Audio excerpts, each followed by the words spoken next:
Bonjour Bonjour à Amélie. tous et bonjour, je reçois de nouveau Michel Gauthier. Alors, Michel, je vais vous demander de vous présenter pour ceux qui ne vous connaîtraient pas encore. Alors pour ceux qui ne me connaissent pas, moi je suis, je dirais, un passionné depuis pas mal d'années et j'avais commencé à mettre des musiques sur les animaux. Je me suis très vite aperçu que selon les musiques que j'utilisais, j'avais des résultats très différents. Et là-dessus, j'ai continué à me passionner de ça pendant quelques années. J'en parlais pas trop à ma famille parce que j'étais pas forcément pris au sérieux. Et lorsqu'un jour j'ai commencé à rédiger tout ça, j'ai un ami qui me dit il faudrait que tu en parles et c'est là que ça a commencé les gens ont commencé à me connaître.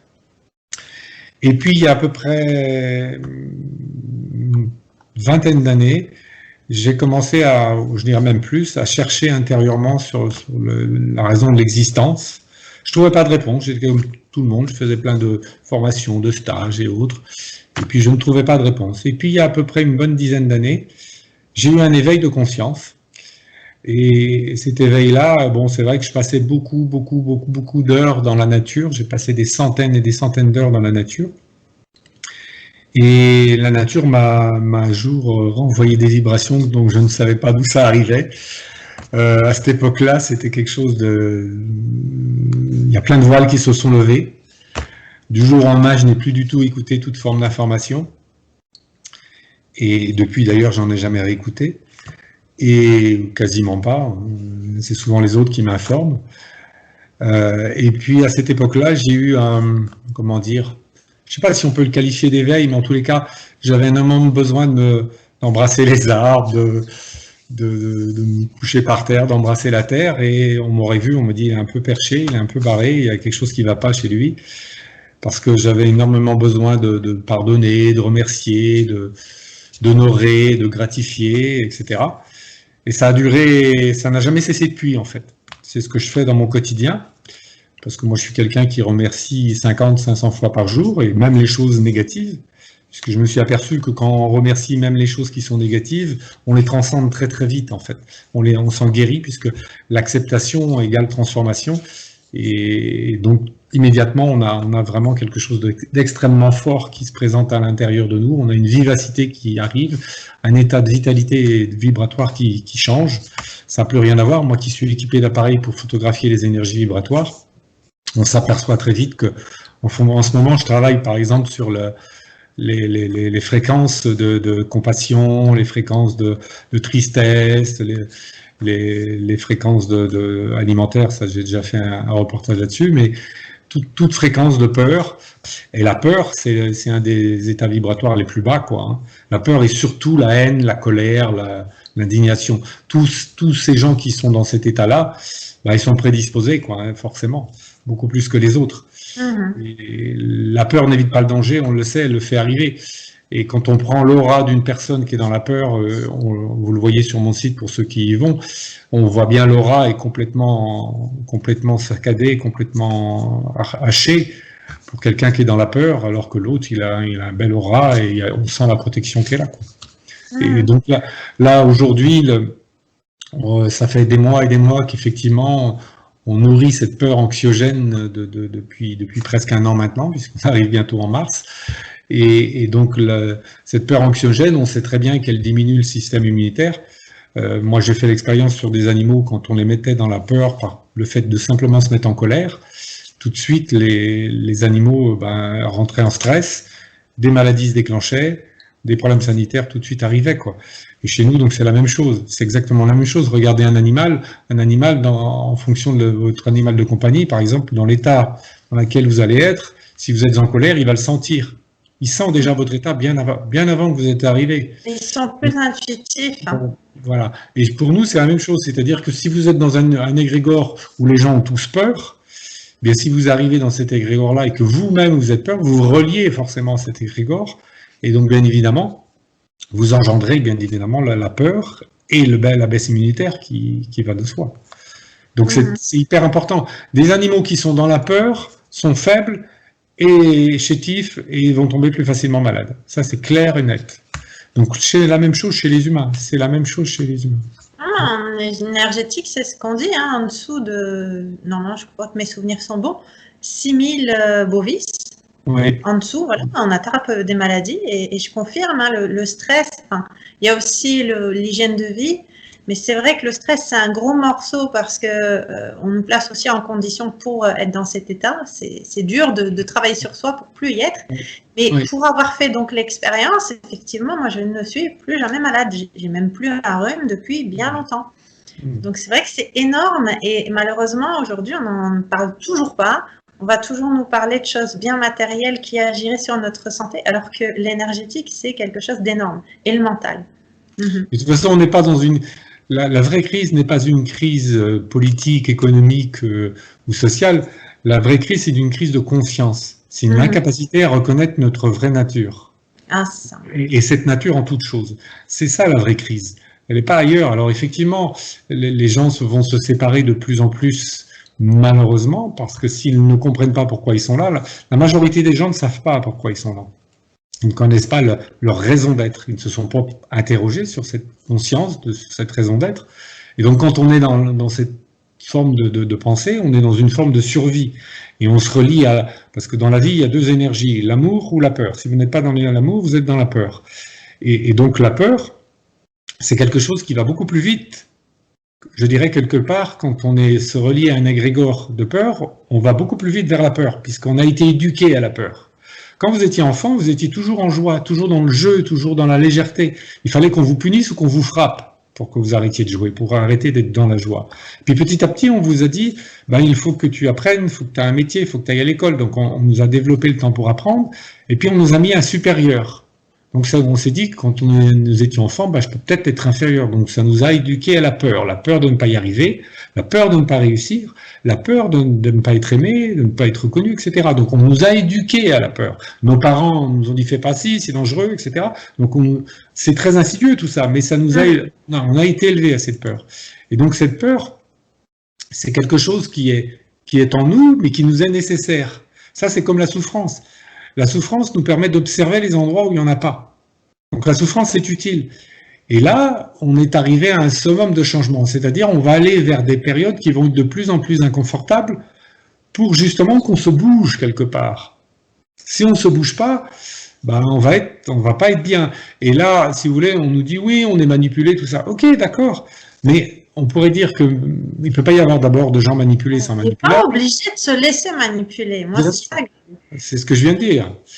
Et donc là, ce qui se passe, c'est que même s'il y a quelque part ces élites qui nous orientent vers une destinée qui est plutôt macabre, mais nous, on est un maillon de la chaîne, ils n'ont pas de respect, donc entre guillemets pour nous, mais nous, qu'avons-nous comme respect pour les règnes qui sont en dessous de nous? Règne minéral, végétal, animal, on n'a aucun respect. On est un maillon de la chaîne. On ne peut donc pas être respecté si nous-mêmes, nous ne respectons pas les règnes en dessous de nous. On ne veut plus de guerre, on ne supporte plus les guerres et la souffrance qu'elles engendrent, mais on continue de se battre intérieurement, du pour, du contre, du bien, du mal, et on se donne bonne conscience en disant les guerres ont toujours existé, c'est comme ça. On ne supporte pas la souffrance animale, et on continue de manger de la viande, ou de tous les produits d'origine animaux, et à un moment donné, il faudra qu'on se pose les bonnes questions. On ne supporte pas les produits qui sont d'origine manufacturée, qui sont fabriqués par des enfants ou des adultes qui travaillent 10 heures par jour dans des ateliers de misère. On ne se pose pas la question qu'il faut peut-être qu'on change notre façon d'acheter. Il y a plein de choses comme ça qu'il faut... Et on ne cherche pas, on n'aime pas l'irrespect, mais on a un vrai temple à l'intérieur, simplement. Jésus disait, ne savez-vous pas que vous êtes le temple de Dieu et que l'Esprit de Dieu réside en vous? Mais c'est une réalité. C'est écrit dans... Vous savez, en Inde, on dit, vous pouvez passer toute une vie à prier Dieu, toute une vie à chanter des mantras, toute une vie à être prêtre, imam, toute une vie à travailler pour le bien commun, à avoir des possessions, une famille, des enfants, des idées, des opinions, des concepts, tout cela en vain, si vous ne réalisez pas votre soi. Donc, chez nous, dans la religion catholique, c'était encore dit différemment. Quand les individus, quand Jésus lance le filet parce que le pêcheur lui demande de prendre des poissons, Jésus prend plein de poissons et il rejette tous les petits. Et le pêcheur lui dit, on aurait pu les manger, pourquoi les rejettes-tu? Jésus garde le plus gros et le plus beau.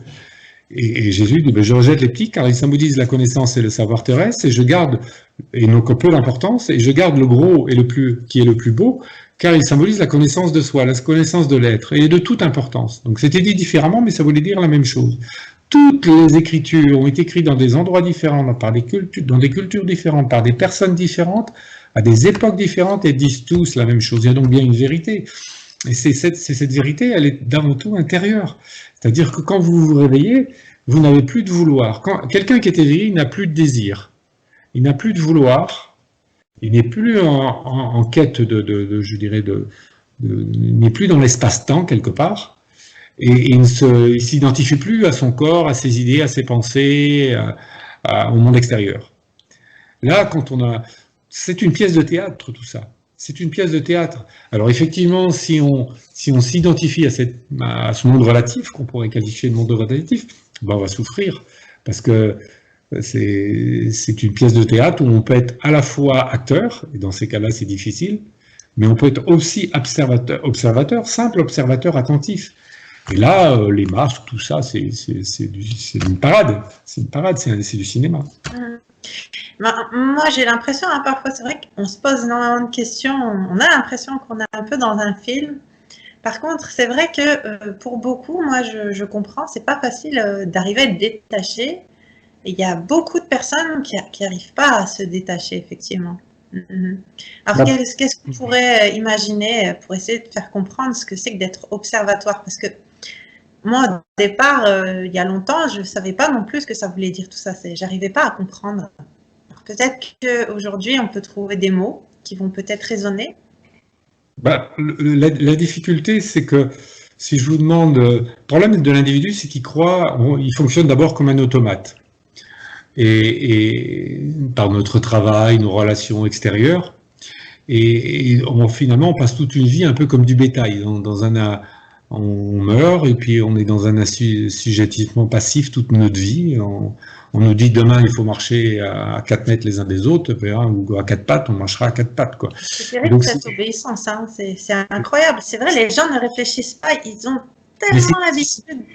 C'est difficile pour les gens, si vous voulez, parce que c'est un peu, comment vous dire, si on prend le cas d'un prisonnier qui a passé toute sa vie en prison, il est rentré à l'âge de 20 ans et il en ressort, il a 60.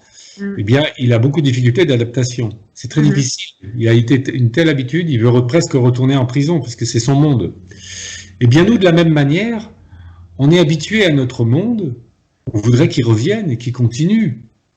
Et donc, il est difficile de changer de nos habitudes qui nous sont familières.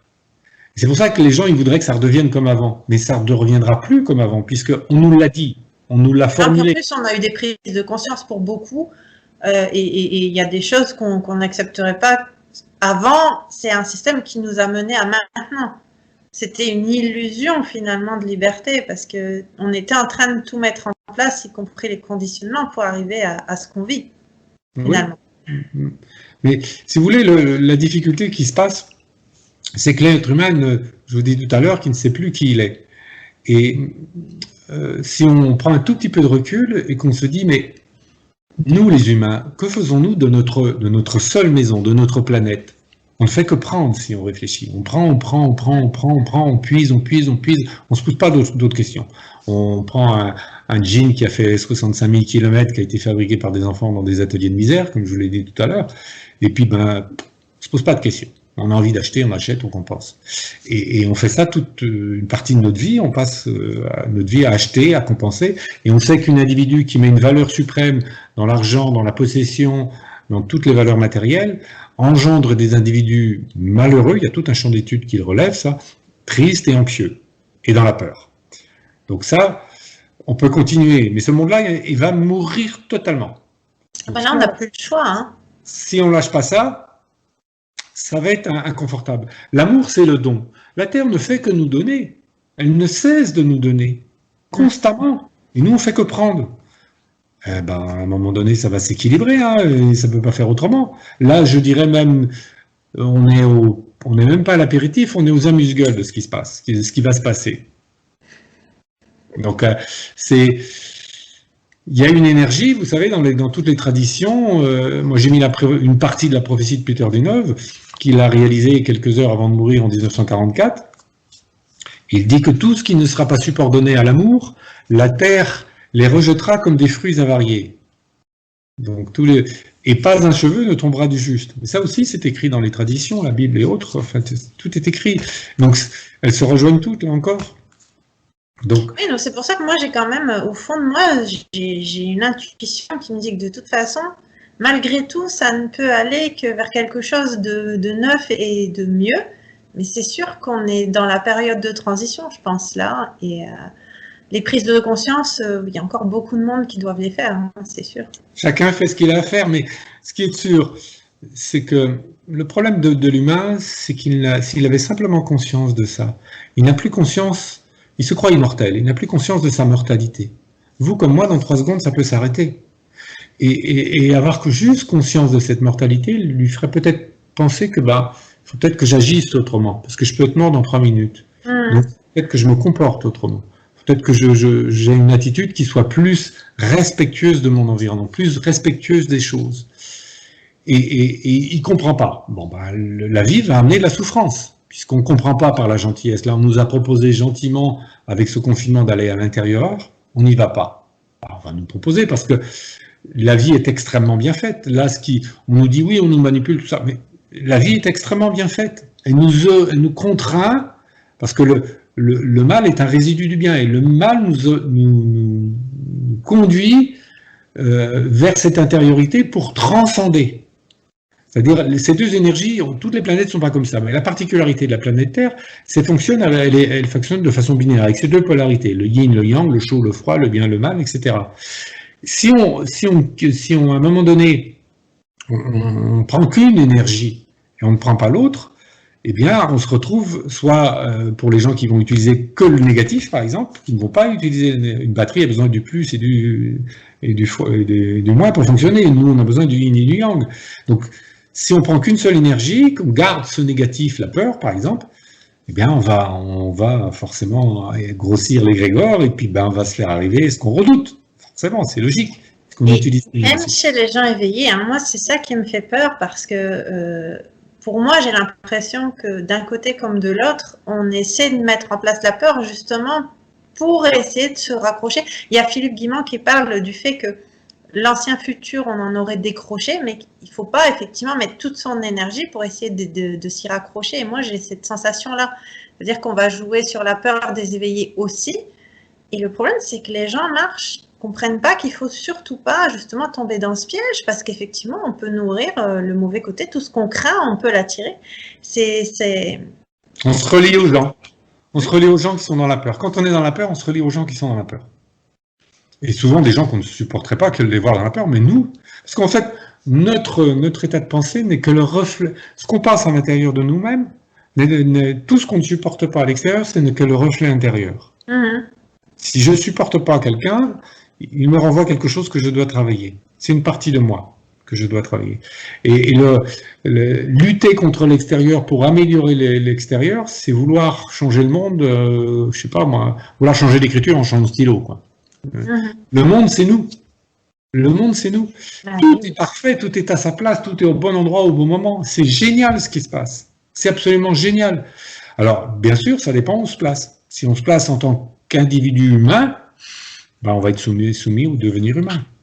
Donc là, le devenir humain, on est avant tout des êtres spirituels qui faisons une expérience humaine et non des humains qui faisons une expérience spirituelle. C'est pas tout à fait la même chose.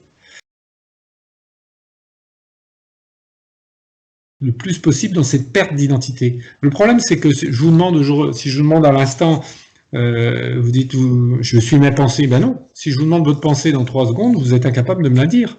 La pensée, elle nous arrive comme ça. On n'est pas nos pensées, on n'est pas nos idées, on n'est pas nos opinions, on n'est pas notre corps.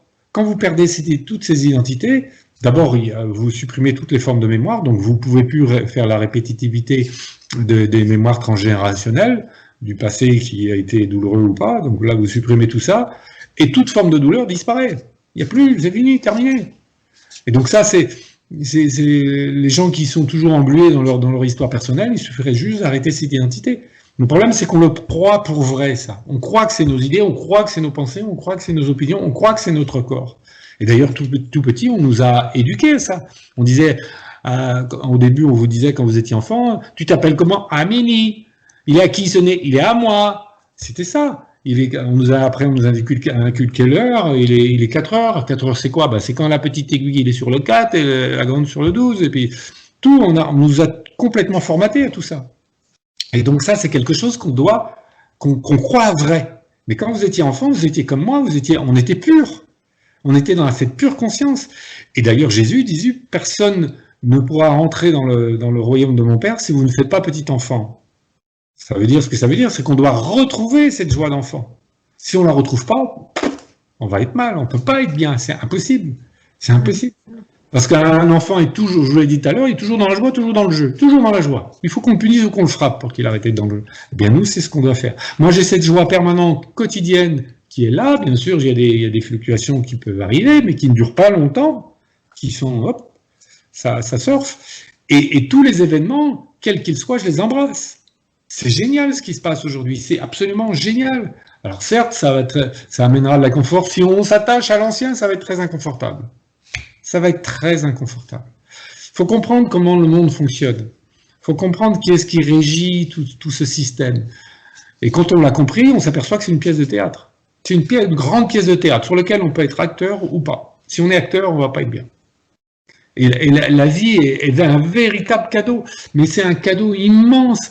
On a 500 muscles, 600 os, 100 000 km de veines capillaires, on a un cœur qui pompe 2 730 000 litres de sang 24 heures sur 24, 7 jours sur 7. Enfin, je veux dire, on est une merveille, on a oublié cette merveille. On a complètement oublié ce que nous sommes. Quelle chance d'être en vie, c'est énorme. Bon, souvent, les entreprises, pour qu'elles fonctionnent bien, elles ont un carnet de bord. Je dis souvent aux gens, il y a un carnet de bord. Pour vous, personnellement.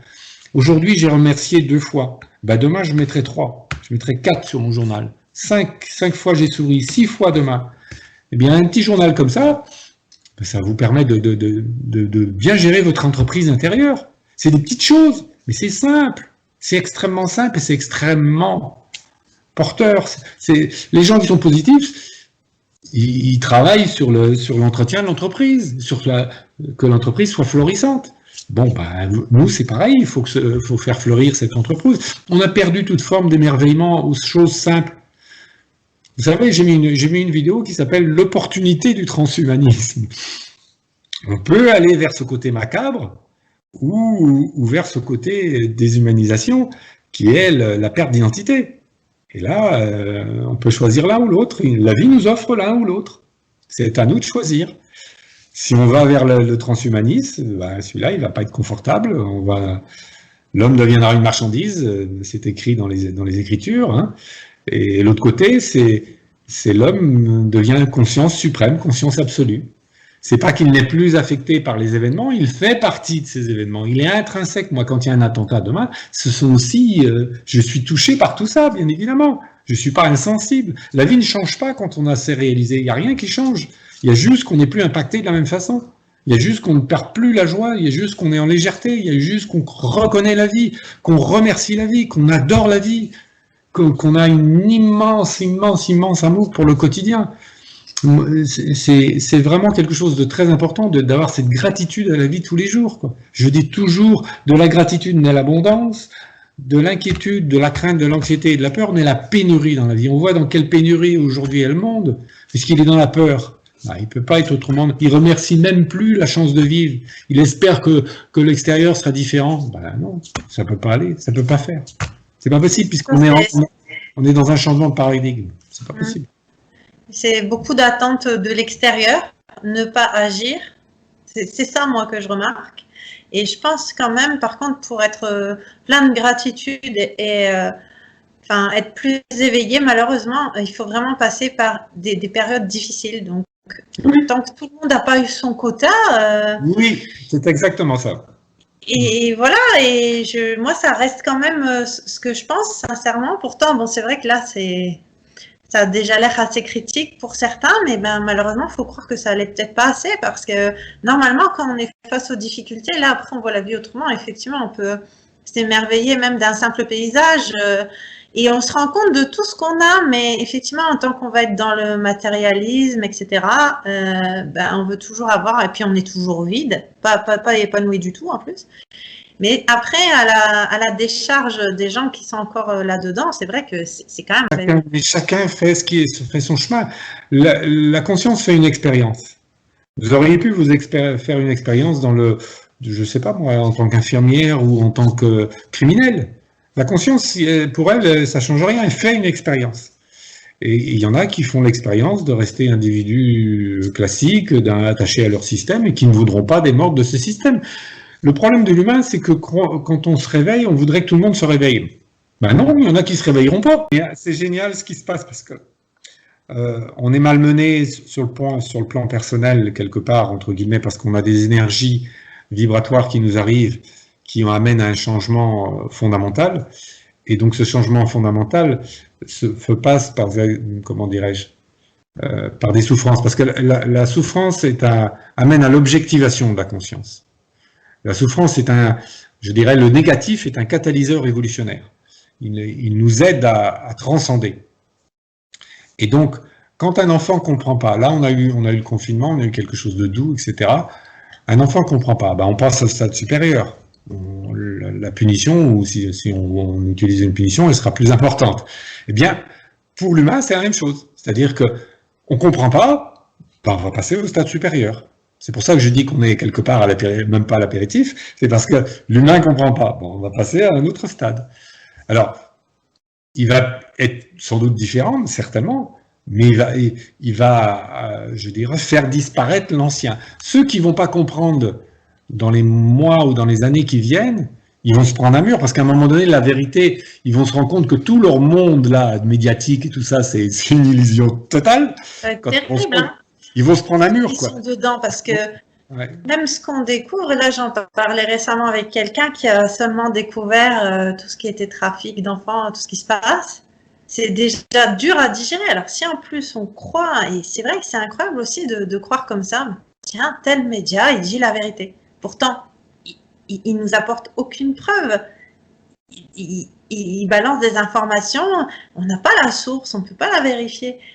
Mais c'est ça, c'est des croyances, ça a été mis dans la tête des gens et ils ne remettent pas ça en question. C'est vrai que moi, c'est assez incroyable de mon point de vue, j'ai du mal à comprendre. Hein.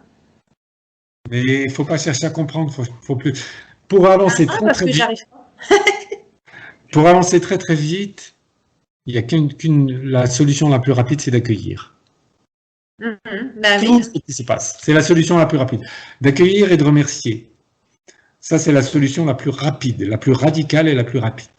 C'est-à-dire et de vivre cet instant T, de ne plus rien attendre sur l'avenir et de laisser le passé. Le passé est mort, l'avenir, on ne le connaît pas, on n'en sait rien.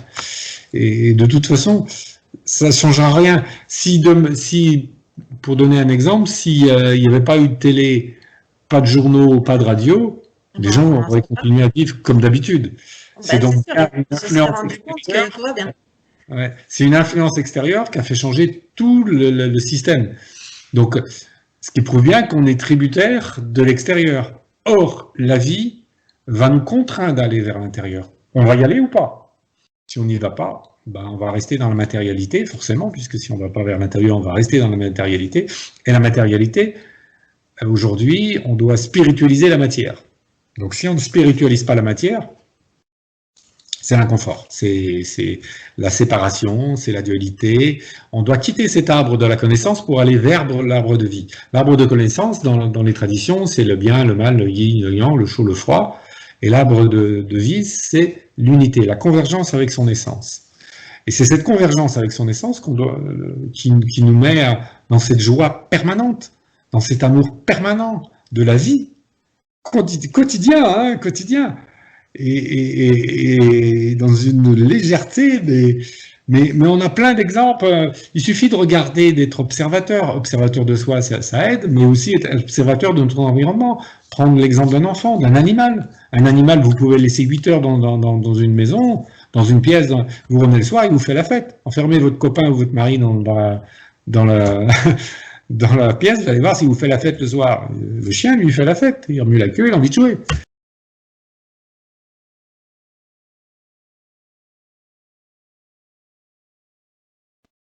Mais vous savez, si on prend juste conscience de l'ici et maintenant, le mental, il s'apaise très très vite. C'est-à-dire que si, par exemple, vous faites une méditation, vous observez un seul point, vous vous concentrez sur votre respiration, mais vous allez voir que le mental, il est comme toutes les autres énergies, il aime bien se reposer. Et là, vous pouvez vous mettre à pleurer, à observer une simple feuille d'une plante, et puis vous la regardez pendant une demi-heure. Et vous vous remplissez de cette énergie d'amour qui est si présente, si intense, si colossale, si grandiose, si gigantesque.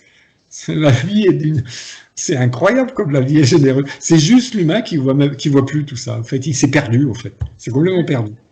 C'est ce que fait un enfant. Hein. Un enfant, il regarde une fourmi pendant une demi-heure. Il peut. Donc nous, c'est pareil. C'est ça qu'on doit retrouver, en fait. Moi, je peux être une demi-heure, 3/4 d'heure, 1 heure, 5 heures devant un coucher de soleil ou une plante ou une feuille ou enfin n'importe quoi.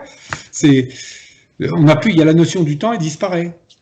On n'est plus dans l'espace et le temps. Ça disparaît complètement. Il y a vraiment quelque chose de. C'est difficile à décrire parce que les mots sont réducteurs. En fait, il n'y a plus rien à dire. Parce qu'on est à la fois le tout et le rien. Donc il n'y a plus rien à dire, il n'y a plus rien à faire. Il ne nous est pas demandé de faire. Hein. Le problème de l'humain, c'est qu'il veut toujours faire, parce qu'on nous a appris. On nous a appris à faire. Or, il nous est demandé d'être. Il ne nous est pas demandé de faire, il nous est demandé d'être. Juste être. Comme là, comme nous le sommes là. Être. Juste là, à cet instant. Et là, il n'y a plus rien à faire. Il y a juste qu'à être. Et on se remplit à ce moment-là. On se nourrit. Et on prend conscience de notre valeur, parce que il y a quelqu'un qui me disait récemment lors d'un entretien, il me dit, mais je cherche encore de la reconnaissance. Mais je dis, tant que tu chercheras de la reconnaissance, d'abord elle ne viendra pas. Et puis, il faut que tu te reconnaisses, toi. Et si tu te reconnais, tu exprimes toutes les valeurs de Dieu, puisque tu es le temple de Dieu. Tu es quelque part, Dieu c'est toi. Hein, c'est ce que je lui dis en lui parlant. Je lui dis, tu sais, Dieu c'est toi. Donc si tu ne le reconnais pas, ça veut dire que tu ne reconnais pas Dieu. Pour Dieu, c'est pour toi. Mais si je crois en Dieu, si tu crois en Dieu, tu dois le respecter. Et tu dois au moins le reconnaître. Et comme Dieu c'est toi, tu dois te reconnaître. Sinon tu ne reconnais pas Dieu, tu n'es pas cohérente. Et là, ça fait tilt, elle s'est dit, mais c'est exactement ça. Donc c'est se reconnaître intérieurement, c'est aussi renaître intérieurement. Et c'est pour ça que quand on dit j'ai un manque de confiance, etc., mais il faut juste se reconnaître, juste à l'intérieur. En fait, le problème, c'est qu'on nous a élevés, éduqués, orientés vers toujours l'extérieur. Or, on a tout à l'intérieur, tout est là. Il n'y a rien à aller chercher, tout est là, tout est là, tout. Il n'y a rien à faire. Mais comment on pourrait aider justement les gens Enfin, c'est vrai que c'est pas évident quand même. J'arrive quand même à me souvenir que j'étais comme ça. Et alors, non, c'est pas facile forcément à comprendre là ce qu'on dit. Donc là, par exemple, pour essayer de sortir de la situation, qu'est-ce que vous pensez qui pourrait aider tous ces gens qui n'arrivent pas à comprendre ça? Je viens de vous le dire, mais je l'ai expliqué là à l'instant. C'est-à-dire juste prendre conscience de la chance qu'ils ont d'être en vie. C'est énorme. Si on prend pas conscience simplement de ça, on peut pas être reconnaissant à la vie. Donc la vie, on est en survie. Si on prend juste conscience de ça, et à partir de ce moment-là, on remercie. Si on remercie déjà, ça veut dire qu'on accueille, on a une reconnaissance à la vie. Bon, c'est déjà énorme. Ça, si on ne peut pas avoir déjà ce minimum-là, et qu'on espère que l'extérieur va changer, là... Moi, j'ai vraiment ce ressenti, et c'est terrible. Toujours, espérons que ça va aller. Je sais pas, j'ai plein de gens qui disent des choses comme ça, mais en fait, faut aussi un peu contribuer. Qu'est-ce que c'est cette attendre tout de l'extérieur, et on va attendre le dégel. Il faut aussi mettre sa pierre à l'édifice à ce moment-là. Et puis après, le reste du temps, surtout pas être dans la négativité, parce que ça, c'est énorme aussi. Toute l'énergie qu'on peut donner sur les mauvaises énergies, c'est bien plus considérable que ce que tout le monde pense. On vit une époque absolument formidable. Quand je dis formidable, là encore, ça dépend où on se place. Si on se place dans l'ancien monde, c'est pas agréable du tout. C'est même inconfortable. Mais si on se place dans cette valeur sans être replié sur soi, il y a aussi, on dira, oui, mais si c'est un peu égoïste, on pense qu'à soi, et Il y a quelqu'un qui m'a laissé un message comme ça sur YouTube. Oui, comment dirais-je, comment il formulait ça, mais en clair que j'étais égoïste et que je ne pensais qu'à moi et parce que je ne voulais pas sauver les autres. Et donc, ça, c'est beaucoup ce qu'on matraque quand bah on oui. la télé, ce qui est ridicule. Jésus disait, personne ne viendra vous sauver de vous-même. Là, c'est ça, il n'y a pas moyen que ça rentre, que chacun se sauve soi-même. En plus, là, en l'occurrence, s'il y avait vraiment un virus dangereux, là, en l'occurrence, il y a quand même des traitements, c'est juste qu'on les interdit ou qu'on n'en parle pas quand même. Et surtout, la première des choses, c'est prendre soin de sa santé. Et ça, on n'insiste toujours pas là-dessus, alors qu'il n'y a que nous qui puissions le faire avec une hygiène de vie. Mais c'est vrai qu'avec la vie moderne, ça suppose des efforts. On a trop appris à tout le monde d'avoir les choses qui viennent toutes cuites. Par exemple, en matière de sport, les gens veulent maigrir. Plutôt que de faire un peu d'exercice, ils vont préférer ou essayer d'arrêter la junk food et ils préfèrent croire le discours qui vient leur dire qu'ils vont prendre une pilule, que ça va marcher, alors que ça va absolument pas marcher. Mais c'est vrai que c'est quand même, il y a quand même énormément de monde qui est encore dans cette configuration de la facilité. J'ai mis des commandements, les 21 commandements pour être bien malade sur mon site, sur un de mes sites. C'est vrai qu'il y a moyen, et malheureusement, c'est devenu un standard pour beaucoup, alors qu'en fait, c'est réellement notre corps, en plus, il peut nous guérir de n'importe quoi. Et moi, je suis d'accord, j'ai vite été en admiration devant la façon dont il était fait, mais c'est juste qu'on ne l'entretient pas, on mange n'importe quoi pour certains, etc. C'est effectivement un manque de respect de soi, en fait, finalement, aussi, ça. Peut-être qu'on n'en a pas conscience, mais si on lui donne n'importe quoi, on dérègle son fonctionnement, alors qu'il est très bien fait. Mais tout est important, tout est vibratoire, tout est amour. Manger sainement, bio, c'est bien, mais si on n'a pas conscience, c'est aussi important de manger en conscience et d'avoir une attitude très honorifique quand on mange. C'est-à-dire le repas doit être à la fois honoré, béni, c'est issu de la création, c'est issu de l'amour, c'est issu de la terre, c'est issu de tout, quoi. C'est aussi important de manger sain que de la façon dont on mange, voilà. Où il fallait toute une vie avant pour se réaliser, là aujourd'hui, celui qui veut prendre le chemin, ça va très vite. Et ça va beaucoup plus vite. Très, très, très vite. On a une chance qu'on n'a pas connue depuis des milliers d'années, et qui est même supérieure à celle à l'époque de l'Atlantide. C'est-à-dire qu'à l'époque nous, les Atlantes, eux, ils ont détruit leur monde par l'astral, nous, on le détruit par le mental, contrairement à eux. Et on peut simplement changer très très vite parce que cette époque-là, elle est issue d'un cycle complet de 25 920 ans. Donc ce cycle-là est beaucoup plus fort au niveau de l'aliment planétaire. Il est beaucoup plus puissant. Et c'est pour ça que ceux qui vont pas prendre le train vont perdre l'avantage de milliers d'années aujourd'hui. Ça va beaucoup plus, ils vont se retrouver dans des systèmes similaires. Et donc ça va forcément engendrer quelque chose de bien plus conséquent, bien plus pour ceux qui ne vont pas prendre quand je dis conséquent, c'est-à-dire qu'ils vont perdre vraiment beaucoup d'avantages, quoi. Donc c'est comme ça. La conscience fait son expérience. Vous savez, nous on a fait l'expérience d'humain, mais vous avez des bodhisattvas qui vont se réincarner dans un corps de lapin, quoi. Je veux dire, pour apprendre aux hommes que les lapins, pour apprendre aux lapins que les hommes ne sont pas si méchants que ça. Tout est possible. Donc quand on sort de ce monde, le problème de l'humain, c'est qu'il est relié à deux choses: la peur de manquer, la peur de mourir, la peur d'être malade. C'est souvent ça et cette peur de mourir, c'est juste complètement une méconnaissance de la mort. La mort, c'est quelque chose qui n'est absolument pas triste. Moi, devant la mort aujourd'hui, j'aurais du mal, même intérieurement, à ne pas être joyeux. La mort, c'est quelque chose en Inde, c'est complètement inconcevable que la mort s'arrête. Chez nous, en Occident, c'est une fin, terminée, il n'y a plus rien.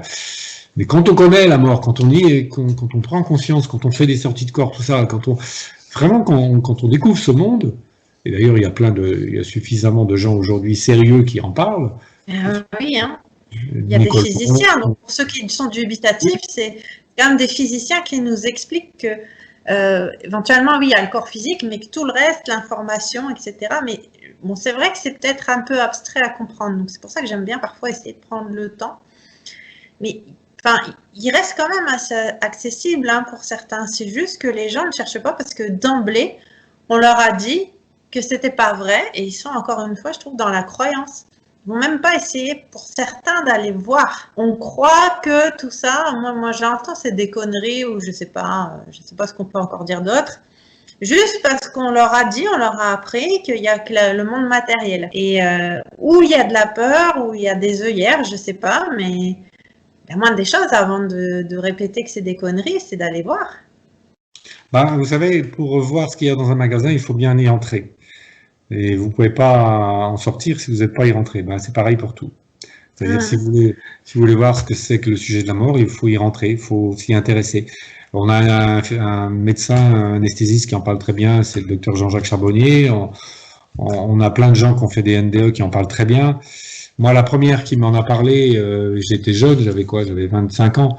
C'était une voisine qui s'était fait opérer pour un petit kyste tout à fait banal. Et le chirurgien lui dit, madame, vous serez maximum une petite demi-heure sur la table d'opération et ce soir, vous repartirez, il n'y a pas de souci. Donc, de peau, elle fait un arrêt cardiaque, ça fonctionne plus, l'anesthésise pendant 20 minutes et que je te masse sur la poitrine à fond. Et puis, elle dit, je voyais tout, j'entendais tout ce qu'il disait, et pas que des choses très sympas sur mon compte. Et à un moment donné, je vais dans les pièces à côté, je vois ce qui se passe partout. Et ma mère vient et me dit, c'est pas l'heure, il va falloir que tu retournes dans ton corps. Et j'avais pas du tout envie de retourner dans mon corps, puisque je voyais l'anesthésiste je crois que j'avais même des côtes de cassé, tellement il m'appuyait fort, une poitrine qui allait toute bleue, tellement il m'avait massé. Et à un moment donné, ça faisait 21 minutes, le chirurgien, il dit, bon, la petite grosse, là, t'as beau t'acharner dessus, elle est foutue, elle est morte, elle est baisée, qui fait le chirurgien. Dans son langage. Hein. Donc là, il dit, je reviens dans mon corps, et puis je leur raconte tout ce qu'ils ont dit, parce qu'ils n'ont pas dit que des choses sympas. Et là, je peux vous dire qu'ils n'étaient pas... Ça leur apprendra à avoir un peu plus de respect. Hein. Ouais. Donc, voilà. Donc ça, c'est un exemple, mais à partir de là, je me suis intéressé au sujet. Et donc, le sujet m'a vraiment montré que en fait, on est accueilli comme à la naissance, mais avec encore plus de monde. On est encore plus pris en charge de l'autre côté. Voilà. Mais tout le monde dit, en tout cas... Le côté le plus négatif qu'il puisse y avoir, pour quelqu'un qui s'en va, c'est quelqu'un qui en veut à quelqu'un qui est dans des attitudes de haine ou comment dirais-je, de colère envers quelqu'un ou une situation. Et là, il part avec la même énergie de l'autre côté. Donc, du coup, il se retrouve dans des états vibratoires bas, forcément, puisqu'il est dans cette énergie-là quand il quitte. Et c'est le docteur Eric Pearl qui l'explique très bien, quand il dit qu'on se réincarne dans la dernière pensée dans laquelle on s'éteint. Et un suicidé a le même problème, c'est-à-dire qu'un suicidé, il a beau se suicider, mais il n'est pas débarrassé de l'autre côté. Il se retrouve avec le même état de pensée de l'autre côté. Effectivement, il n'a plus son corps. Il est débarrassé du corps, mais il n'est pas débarrassé. Son état de conscience reste la même. Parce que c'est la conscience qui vous maintient en vie. Si ma conscience s'en va, mais je suis plus là dans 3 secondes. C'est la conscience qui vous maintient en vie. Et la conscience, elle est partout. Et c'est une conscience unifiée, c'est-à-dire que c'est l'âme du monde qui se particularise en chacun. Donc, c'est pas mon âme. De toute façon, quand on dit c'est mon, moi, mien, il y a souvent de la possession, il y a souvent encore de l'identité, quoi. Et il y a plus, il faut lâcher tout ce côté possessif. C'est à moi. Ça, c'est comme quand vous avez une douleur. Si c'est votre corps, ben là, c'est ma douleur. Donc forcément, c'est plus douloureux que si vous avez une perte d'identité à votre corps, que vous observez la douleur et vous l'écoutez et que vous lui parlez. Et que là, bien évidemment, la douleur, c'est plus ma douleur, c'est plus mon mal. Donc là, l'impact n'est plus du tout le même, puisqu'il n'est plus à vous. Donc l'impact n'est plus du tout le même, forcément. La douleur je dis pas qu'elle ne va plus être là, mais elle n'aura plus le même impact sur vous, et elle ne sera plus amplifiée et authentifiée pour donner de la résistance, pour donner de la souffrance quelque part, puisqu'elle est amplifiée par l'état émotif, par l'état psychique, etc. Dès qu'on se concentre, hein. Voilà. Encore une fois, c'est la création de réalité, ce sur quoi on porte l'attention en fait. Hein. Mais bien sûr, regardez un enfant. Dans ces cas-là, c'est peut-être pas toujours évident de se dire tiens, je vais prendre du recul. Du moins pour ceux qui n'ont pas du tout conscience de ça. Hein. Les enfants le font très bien.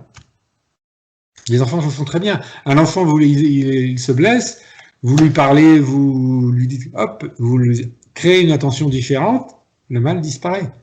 Donc ils savent le faire. On le sait le faire, nous. On a tout en nous. On sait exactement faire ça. On l'a fait quand on était gamin. Quand on portait l'attention sur quelque chose, quelqu'un nous portait l'attention, le mal disparaissait. Donc ça, on peut le refaire aujourd'hui. On sait le faire. C'est juste qu'on a oublié. On a complètement oublié ça. Mais on sait très bien le faire.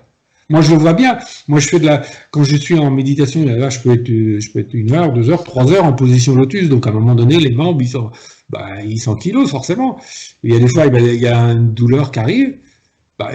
Avant, je pouvais pas parce que c'était ma douleur. Donc, je pouvais pas rester dans cette position-là. Il fallait que je rallonge mes jambes.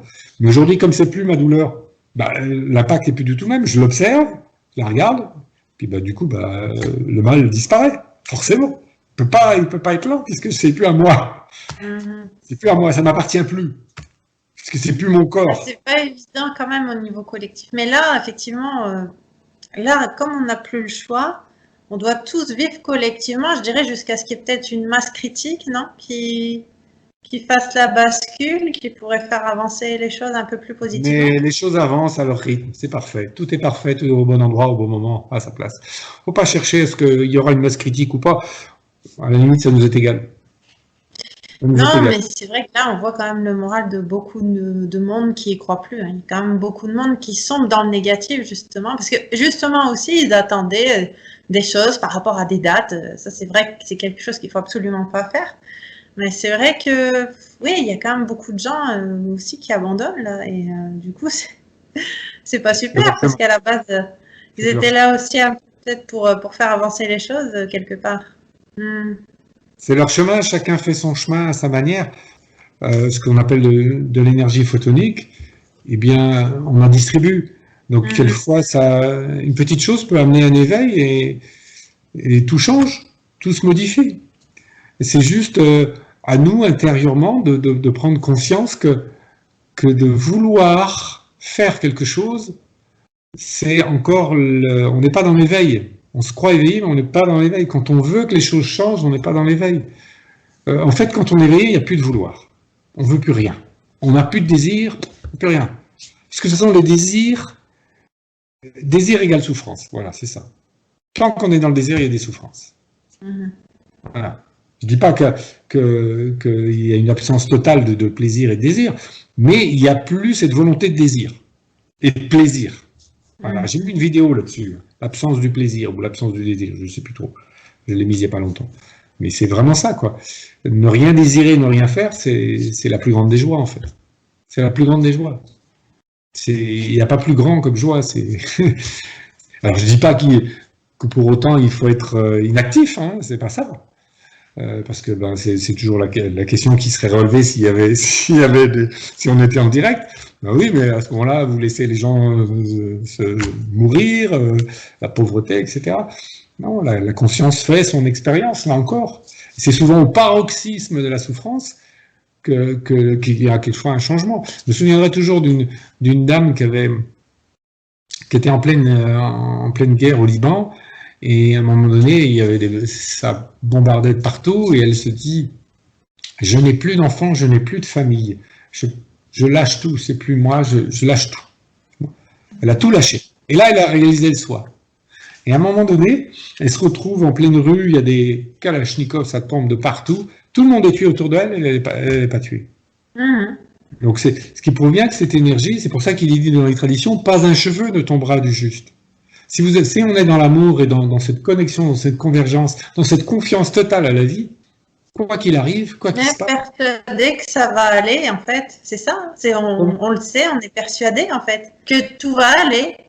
Cette foi, en fait, que tout va aller, finalement. Oui. Quelque part, on est protégé, tandis que, par exemple, quelqu'un, je sais pas moi, quelqu'un qui aurait peur d'un contrôle ou autre, eh ben, il va l'attirer parce qu'il y pense, en fait. Et il a peur, encore une fois, il a peur, au lieu d'avoir la foi que tout va bien se passer. De toute façon, quand vous avez même réalisé intérieurement, je dirais que moi je parle, mais je dirais qu'il n'y a même plus rien à dire, quoi. Quelque part, en fait, on le sait, quoi. En fait, il n'y a plus rien à dire, quoi. Parce que, Après, oui, enfin, je sais pas, c'est comme une connaissance qui s'impose et qu'on remet pas en doute, en fait. Hein. ouais, c'est exactement ça.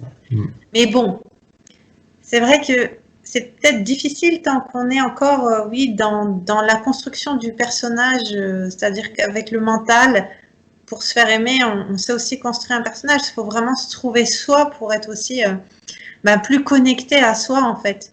Donc, arriver à faire fi de cet extérieur, de vouloir plaire à l'extérieur et comprendre qu'en fait, il faut déjà se plaire à soi. Des tas de choses très simples comme ça, en fait, mais qui sont pas si évidentes finalement. Tant qu'il y a une idée d'identification à un personnage, il n'y a pas de réalisation. Tant qu'on s'identifie à un personnage, il n'y a pas de réalisation. C'est pas possible. C'est impossible. C'est tout ça qu'il faut laisser. C'est intéressant parce que ça traite aussi de questions récurrentes. Il y a des gens parfois qui veulent trouver un chemin d'épanouissement et puis en fait ils n'y arrivent pas, mais finalement c'est ça aussi qu'il faut comprendre peut-être. C'est pas que pour cette situation-là que ce conseil peut être utile, c'est aussi pour tous ceux qui cherchent justement à se réaliser. En fait, ils n'arrivent pas à comprendre comment faire finalement. Un seul conseil, accueillir, accueillir, accueillir, accueillir. Remercier, accueillir. Tout ce qui arrive. De toute façon, à partir du moment où on n'accueille pas, c'est qu'on est en guerre. La plus grande des guerres qu'on peut avoir, c'est la guerre contre nous-mêmes. C'est ça, hein. Dès qu'on accepte, ça va mieux, il faut lâcher. Hein. Ça, c'est vrai qu'il y a dans beaucoup de situations, ou même par exemple, justement, quelqu'un qui veut quelque chose, il veut, tellement il veut, en fait, il l'a pas. C'est quand il laisse tomber que ça vient. Vouloir, ça veut dire qu'on l'a pas. Et le problème aussi, c'est que souvent, les gens, dans cette configuration, ils vont vibrer le manque. Et c'est ça qui est pas évident peut-être mentalement. En fait, c'est juste de comprendre qu'il faut arrêter de focaliser sur ce qu'on n'a pas, mais se focaliser sur ce qu'on a déjà, en fait. Et puis, à partir de là, on va vibrer haut et on va attirer peut-être même des choses mieux que ce qu'on pourrait vouloir. Mais spontanément, c'est vrai aussi, les Occidentaux nous a appris beaucoup de mots négatifs, etc. Et naturellement, du coup, on focalise, on va dire des paroles comme ça. C'est toute une rééducation, je dirais, par rapport à ça, en fait, de notre mental. Et effectivement, après, si on focalise toujours sur plutôt ce qui est bien, et si on n'utilise pas des mots négatifs, des tas de choses comme ça, en fait, c'est là, en fait, que les choses se passent. Vous parlez de focalisation, mais dans la souffrance, s'il y a, je sais pas moi, 11% de focalisation, il y a 11% de souffrance. S'il y a 11% de souffrance, il y a 11% de focalisation. C'est très lié. La focalisation engendre de la résistance. Et la résistance est à l'origine de la souffrance. Et la souffrance, elle nous contraint d'aller voir là où il n'y a pas de souffrance. C'est ça à quoi elle sert la souffrance. Elle sert d'aller voir là où il n'y en a pas. Mais on peut ne pas y aller, on peut rester dedans. C'est une illusion parce que quelque part, là encore, c'est une illusion. On s'approprie la souffrance. C'est une prétention. Elle appartient à personne, la souffrance. C'est juste nous qui nous l'approprions. Pour notre souffrance, quand on s'est approprié notre corps, nos pensées, nos idées, etc. C'est la même chose. C'est toujours de l'identité qu'on prend. C'est ma souffrance. Oui, elle va pas partir comme ça si c'est la vôtre. C'est une propriété. Mais ça, c'est la possession, tout ça. En fait, quand on a compris que la possession n'engendre pas la liberté. Or, la liberté, c'est absolument fondamental. La liberté, c'est de l'amour qu'on se donne. C'est pour ça que d'ailleurs, on est en train de les réduire. On réduit les libertés aujourd'hui pour justement encore plus aller vers la peur, donc on diminue l'amour. Mais plus on va être dans la peur, plus ça va nous piquer les fesses quelque part, et plus on risque de bouger. C'est pour ça que la vie est super bien faite. C'est pour ça que la vie est super bien faite. C'est pour ça qu'aujourd'hui, tout ce qui se passe, c'est vraiment bien fait, quoi. Ça nous oblige, par la douceur, la gentillesse, l'inconfort, le désagréable, ça nous oblige. On prend le chemin ou pas. C'est comme l'éducation d'un enfant, et tous les mots que je viens de citer à l'instant, c'est ça. L'inconfort, le désagréable, le jeu, la joie, ça nous oblige. Voilà. On y va, on n'y va pas. Si on n'y va pas, il y a des fois, ça passe au stade supérieur, donc l'inconfort, la punition, enfin tout ce qu'on veut. Et là, c'est un choix. Parmi tous les choix possibles, là, on prend toujours le meilleur. Pour soi, pour le moment. C'est-à-dire que l'individu qui prend ce chemin-là, c'est pour lui, c'est le meilleur pour le moment. Donc on peut pas interférer ça. Ça lui correspond. Il y a des gens qui vont écouter, je sais pas moi, RTL ou France Inter tous les jours. Eh ben, ça les nourrit. Ils ont besoin de ça. Ça les nourrit. On peut pas critiquer ça. Si ça leur fait du bien intérieurement, ils avanceront pas beaucoup. Non, je sais pas comment ils font en ce moment, en fait. C'est pas qu'ils sont jamais très positifs, mais dans des périodes comme ça, effectivement, c'est pas évident. Mais bon, il y a des gens, s'ils écoutent, c'est sûr que c'est ce qu'ils veulent, hein, quelque part. C'est leur monde. Sinon, ils n'écouteraient pas.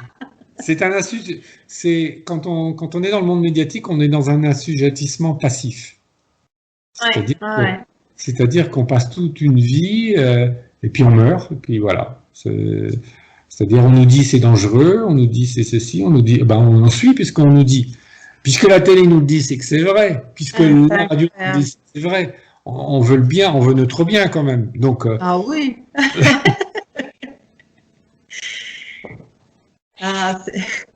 C'est vrai. Enfin, moi, c'est pas pour me moquer, mais il y a rien à dire en fait.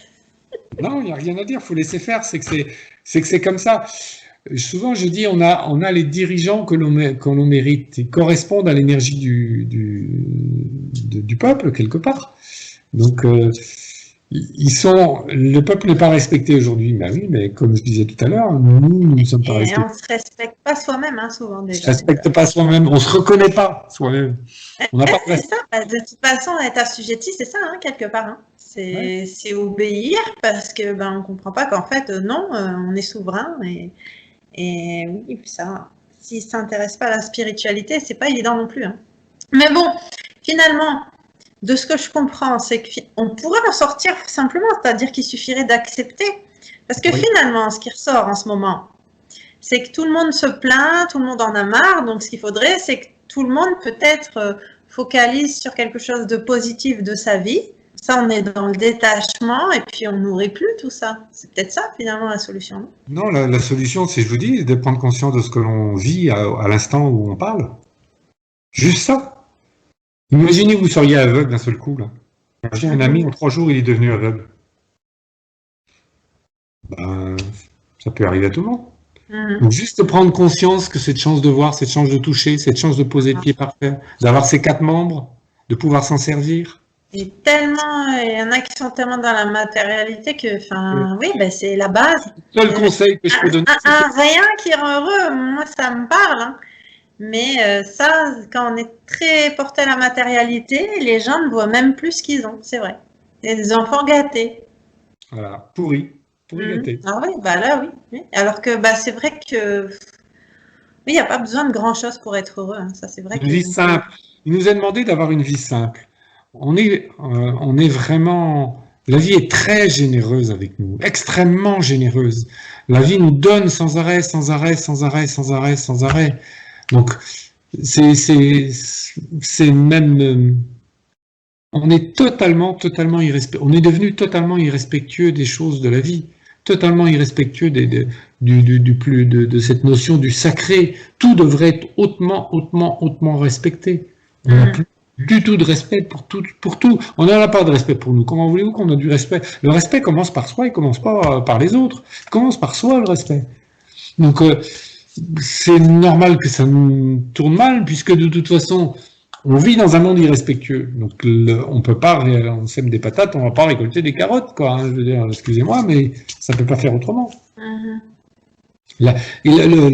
Si les gens ne prennent pas conscience, ceux qui sont mal, le seul conseil, c'est d'aller vraiment dans cette reconnaissance de la vie. Juste ça, cette reconnaissance de la vie. C'est ce remerciement de tous les jours qui doit être fait, ce petit journal de bord qui pourrait être tenu sur sa petite entreprise intérieure.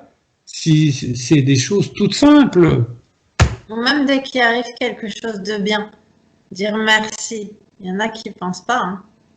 Merci, il y a autant de lettres que dans le mot amour, autant de lettres que dans le mot aimer.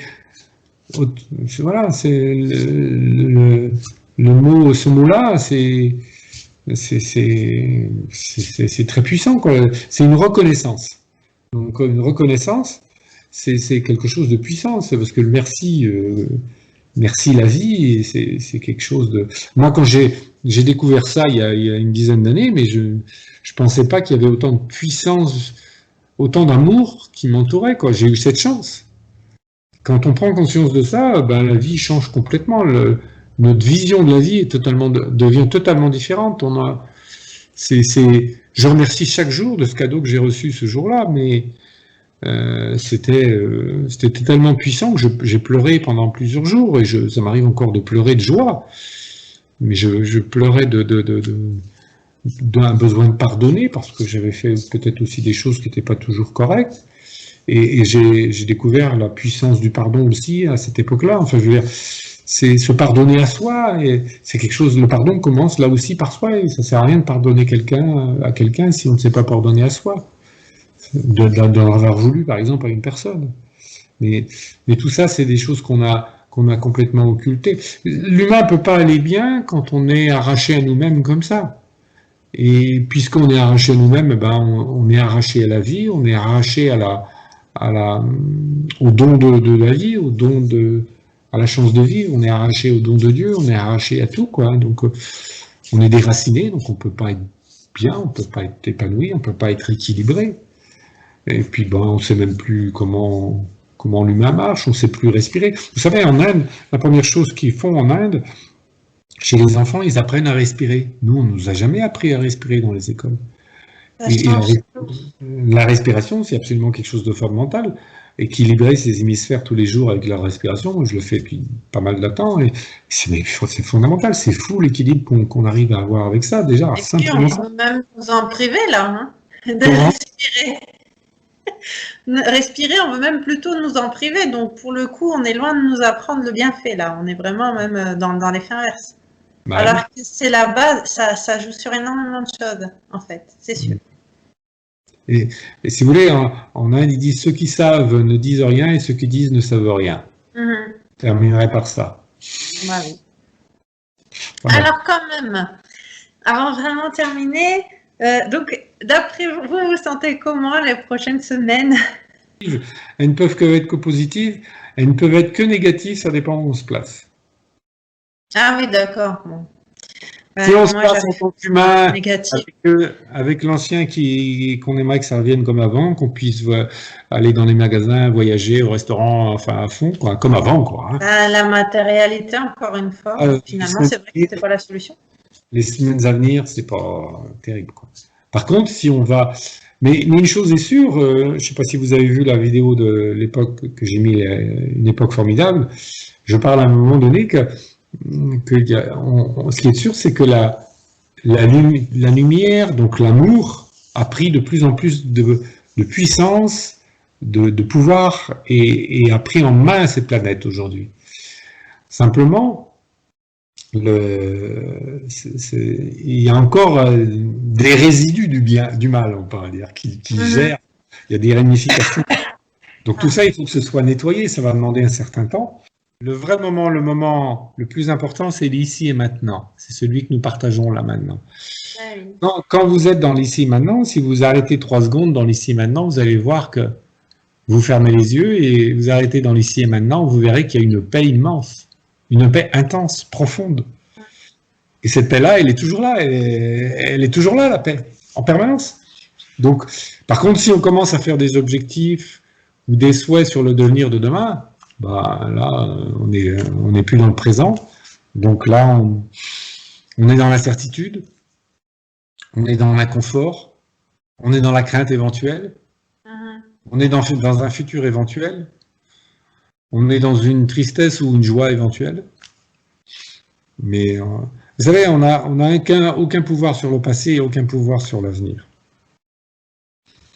Non, mais c'est vrai que moi, c'est ce que je me dis souvent. En fait, tout le monde est en panique, trouve qu'il n'y a rien qui va, mais ça, c'est quand on regarde l'extérieur, parce que finalement, si on enlève toute nouvelle de l'extérieur, ben, on est là, et puis en fait, tout va bien. Là, maintenant. Oui, bien sûr. Ben oui. C'est ça. S'il y avait toutes ces informations, comme j'ai dit tout à l'heure, vous ne sauriez même pas, les gens ne seraient même pas confinés, puisqu'ils ne sauraient pas que ça existe, le virus. Ah bah, c'est Il sûr. ne saurait pas, il ne saurait pas qu'il faut être confiné, puisque, vous savez, une population, on l'emmène où on veut. Quand il y a eu la guerre en 39-45 en Europe, les Américains n'étaient pas du tout pour la guerre, d'une intervention en Europe. Et en 43, pendant plusieurs mois, ils ont fait ce qu'on appelle un lavage de cerveau. Et puis les Américains, ils sont devenus pour la guerre. Ils sont donc venus intervenir en Europe. Donc c'est là aujourd'hui, ce qui se passe avec le virus, c'est un peu des choses similaires, quoi. Mais ça fait partie du tout, c'est logique, c'est parfait, il n'y a pas de méchant, il n'y a pas de. Tout est à sa place au bon endroit, au bon moment. Voilà. Donc tout le monde s'en fait un peu pour rien, là. C'est ce qu'on Comment? ressent, cette négativité. Finalement, on pourrait dire que tout le monde s'en fait un petit peu pour rien. La négativité qu'on ressent chez les gens, en fait, c'est leur mental, hein. Bah oui, c'est pas utile. Ils le nourrissent. Mais c'est ça, en fait, que par contre, personne n'arrive à comprendre. C'est qu'on auto-entretient ça. On peut en sortir que si, en fait, on prend le détachement total. Voilà. Ouais. Voilà. Bon, ben, Moi, quoi qu'il arrive demain, je peux être. Tout est possible, ruiné. Je suis prêt à tout. Il n'y a pas de problème. Je suis prêt à tout. Je peux partir demain, tout est possible. Et je suis ouvert à tout. Voilà, la vie peut s'arrêter dans 3 minutes, et ben elle s'arrête dans 3 minutes. Et puis voilà, j'aurais fait mon expérience. Quand vous êtes dans l'amour, il y a plus de peur en fait. Vous savez, l'amour c'est intemporel, impermanent. Il n'y a pas d'attachement dans l'amour. J'ai quelqu'un dans une conférence qui m'a dit vous avez des enfants, monsieur, et vous n'êtes pas quand même sans savoir que si vos enfants partiraient, je pense que vous seriez touché. Je lui ai dit évidemment, je ne serais pas sans être touché, mais la vie continuerait, ma chère madame. Je dis la vie ne s'arrêterait pas.